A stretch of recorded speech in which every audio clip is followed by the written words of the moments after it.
Despite what Rabbi Michelle indicated at the very beginning of the service about the joy of this holiday, forgive me for breaking that mood, but this has been some year. This has been some week. I've shared some of what I've been thinking on the first 2 days of Rosh Hashanah, and if anybody wants to see that, it is now on our website. But tonight I want to continue that conversation. I can't remember a more disturbing year than the one we're now closing, except perhaps the year following 9/11. The sorry state of our national civic discourse today, the crudity of language and the crass spirit that has filled the airwaves, this election year's gutter personal attacks, along with the rampant dishonesty, nastiness, and demagoguery, and the celebration of base ignorance as a virtue and as the new normal in large parts of the American electorate are disheartening, frightening, and worrisome. I've struggled to fathom what all this means for us as Americans and as Jews, and what our tradition calls upon us to do about it. Because of our people's longevity over 3,600 years, every generation, if we look back upon our history, has had its challenges, and ours, sadly, is no different. Judaism's great gift to us and to the world has been the wisdom that has come down to us and that has been tested over time again and again. Relative to our situation in America especially, I worry about how our young people are being affected by all the tumult of this year. I look back to my own formative years when I came into worldly consciousness. My first memory was the second election of Dwight Eisenhower, followed a couple of years later by the Cuban Revolution. Then came the 60s and the Kennedy and King assassinations, the Civil Rights Movement, and the Vietnam War. Those were my formative years, and I know they're the formative years of so many of you, and also earlier for some of you. My sons and the millennial generation, so many of you who are here tonight, became worldly aware in the aftermath of 9/11, Al-Qaeda, the Afghanistan and Iraq wars, the mortgage crisis and economic meltdown, the Arab Spring and Arab Winter, the brutality of ISIS, the Syrian refugee crisis, and the stealth rise of the Tea Party movement. That's a lot to bear for any generation.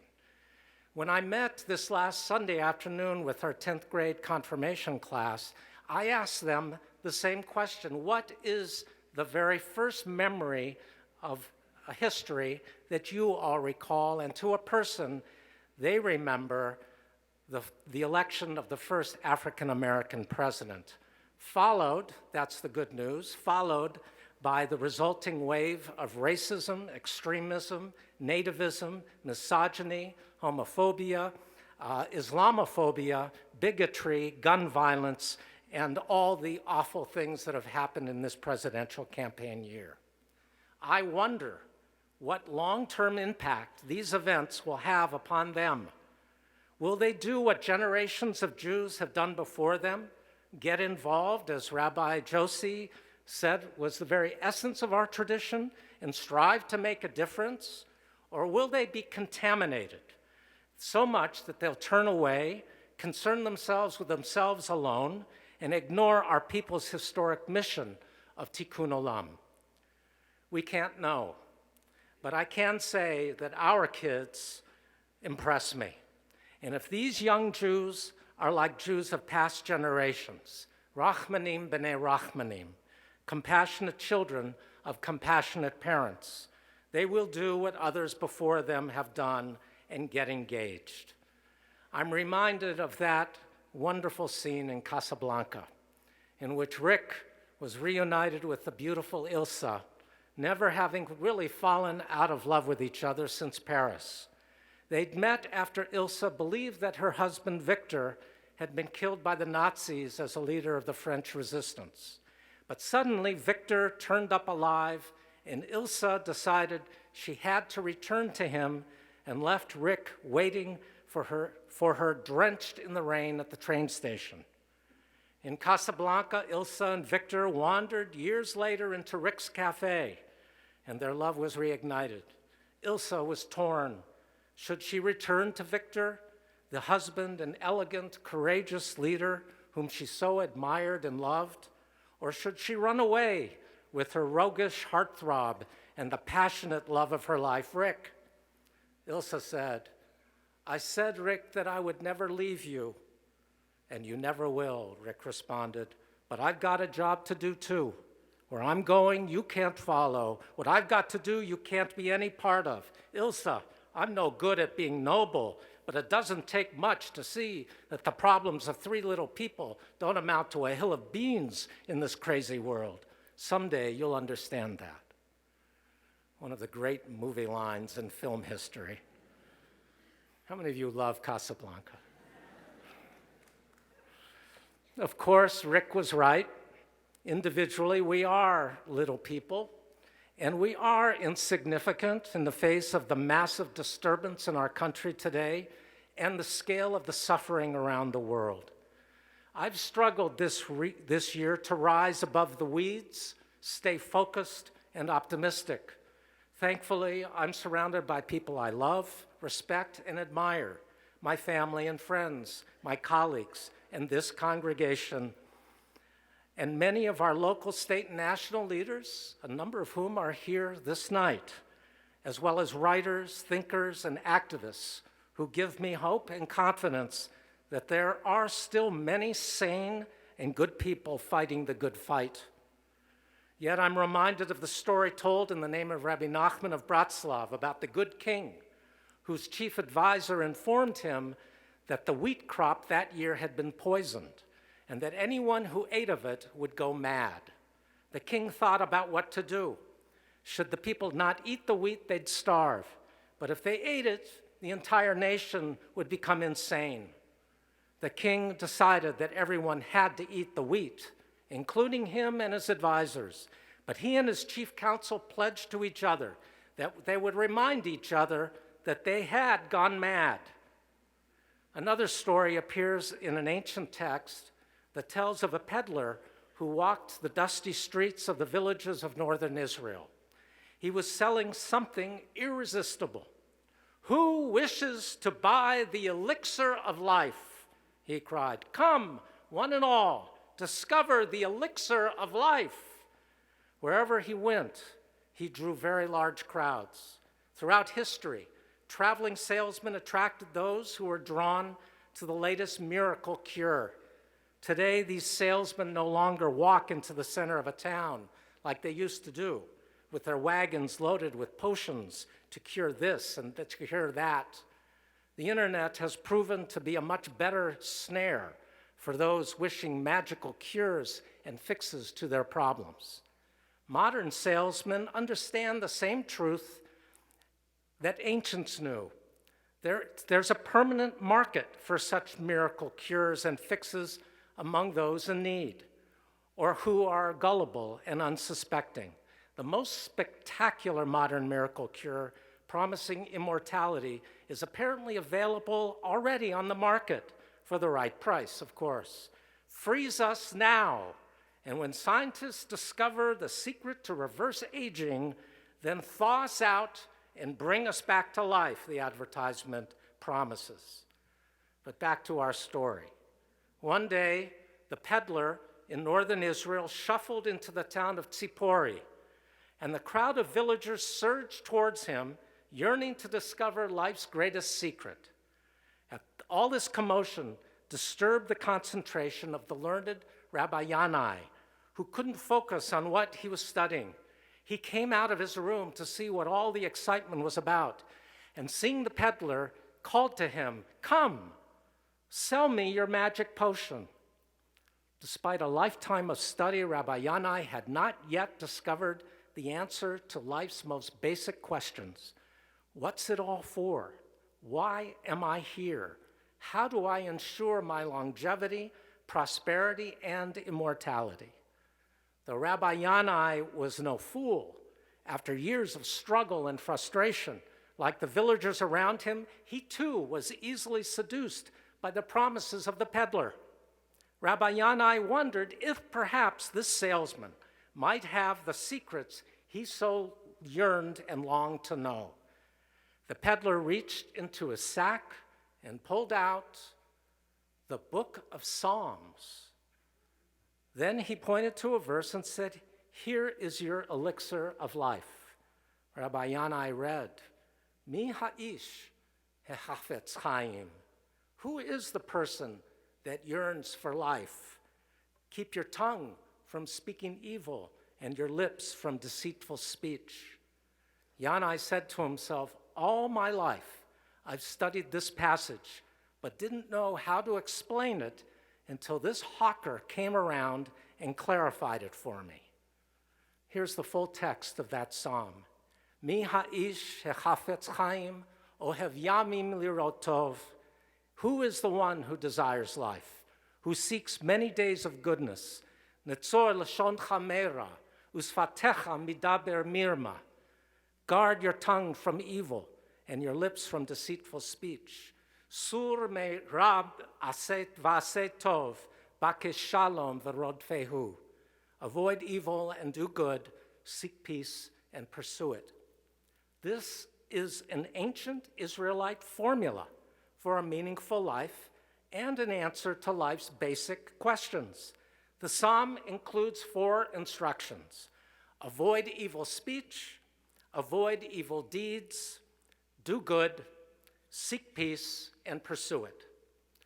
The psalmist says that a good life, a meaningful life, lies in a mixture of restraint on the one hand, avoid evil speech and evil deeds, and action on the other, do good and pursue peace.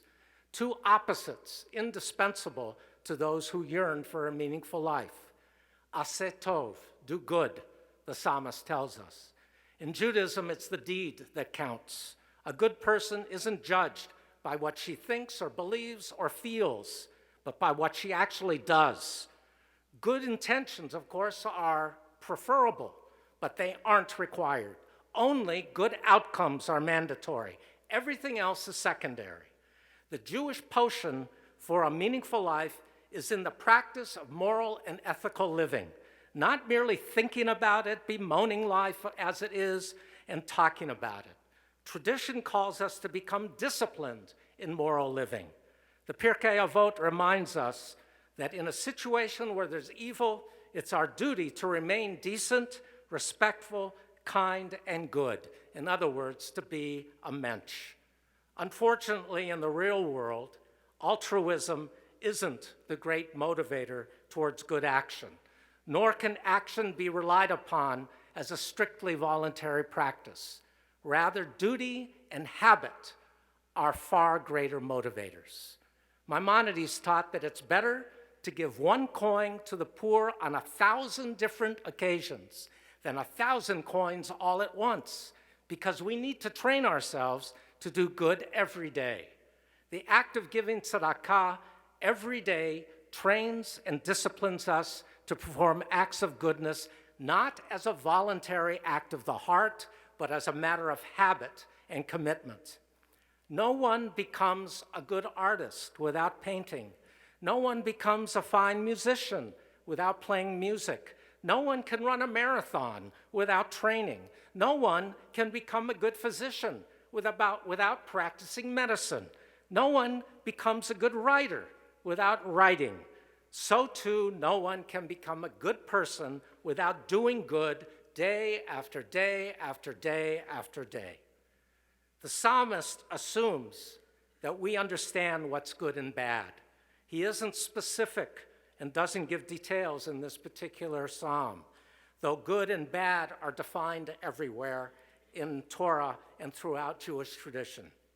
Nevertheless, the psalm assumes that we know already that justice, truth, mercy, humility, modesty, gratitude, and generosity are virtues, and that their opposite are vices. There's one phrase, however, in the psalm that's unclear. Bakesh shalom v'rodfehu, seek peace and pursue it. What exactly does this mean? There are all kinds of peace. Peace among nations and between communities, peace in marriage, between life partners, within families, among friends, and in the workplace. Then there's another kind of peace that's deeper and very personal, which I have a feeling this psalm is really addressing. Inner peace. That sense of wholeness, completeness, and integrity that comes when we focus on the moral, intellectual, and spiritual center of our lives. Judaism teaches that the world is imperfect and that it needs to be improved. That is and has always been our Jewish task and purpose, to improve an imperfect world and to improve ourselves. On Yom Kippur, our task is to turn inward, to assess where we are in our lives, and to restore inner peace that comes with the attainment of integrity. Life is at times a great struggle. And as Jews, it's in our DNA to struggle. We are, after all, Yisrael, meaning that we're a struggling or a wrestling people. The nature of that nighttime visitor to Jacob at the river, before he was about to confront his brother Esau after 20 years, is a mystery. We wonder with whom Jacob fought. Was it a night demon, a human being, an angel, the spirit of his brother? Or was it Jacob's struggle with his conscience? We don't know. But what we do know is that Jacob's ordeal became the model and standard for the Jewish people. We Jews simply don't accept the world as it is. We don't accept our own lives as they are. We fight for truth, for moral living, for integrity, for meaning, and for peace. And whenever we encounter obstacles in our quest, we confront them directly, strive to overcome them, and move forward. For us Jews, there's no such thing as a life without struggle. For those who tell us to sit back and let others fix things is to rely on false cures, snake oil, and delusional visions of happiness. Our goal isn't and has never been to live a life of ease. Our nature is to live in creative tension, our grasp constantly exceeding our reach. Movement, not rest, is our life's challenge and goal. A lack of movement signals psychological, moral, and spiritual death. What then ought we to want in our lives, especially in the context of these times? What we ought to want most is that our fight will count and mean something, that we've given everything we have to that fight, that we've been courageous, moral, and strong, that we've stayed engaged no matter what, and that we've maximized our potential for good, for life, and for length of days. Many of us have anguished over the state of the Jewish world in recent years, that we too as a people are divided and at times at each other's throats. But it's always been this way. And we Jews across the religious streams and the ideological spectrum have stayed true to our larger shared purpose of tikkun, improving the world. The historian and Holocaust scholar, Professor Yehuda Bauer, explained that the Jews were always in opposition to each other and to the whole world. The Jewish people would be endangered by unity. The quarrels and disputes are the engine that drives our culture forward, backwards, or sideways. That is our people's elixir of life. If we are deprived of the constant ability to quarrel, we will be finished. The endless debates from the Middle Ages to our own time constitute the vitality of this people. As Jews, we stand at the center of the perennial attempt to give life the dignity of purpose. Our purpose, thankfully, is not our people's purpose alone. We stand with other communities of faith, color, gender, and ethnicity to embarrass and shame the country and the world that has committed indecencies that are beyond the imaginable, and to affirm that together we have in our hands every human progressive endeavor, whether in science, medicine, or technology, psychology, law, the arts and business, education, philosophy, theology, and ethics, that enable us together to stand for honorable living, that we will confront indecency everywhere its ugly head reaches towards the sun, and that we'll confront hatred and bigotry, misogyny, homophobia, racism, nativism, Islamophobia, injustice, and dishonesty, along with all the other scourges that have cast a cloud of cynicism over America and are dragging this nation into an abyss. Dr. King said it well that day in August 1963 on the Washington Mall. "I come to say to you this afternoon," he said, "however difficult the moment, however frustrating the hour, it will not be long, because truth crushed to earth will rise again. How long? Not long, because no lie can live forever. How long? Not long, because ye shall reap what you sow. How long?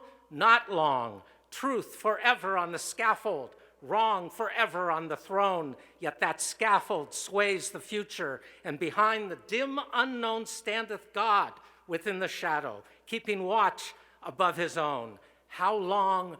Not long, because the arc of the moral universe is long, but it bends towards justice." Ken Yehi Ratzon, may it be so.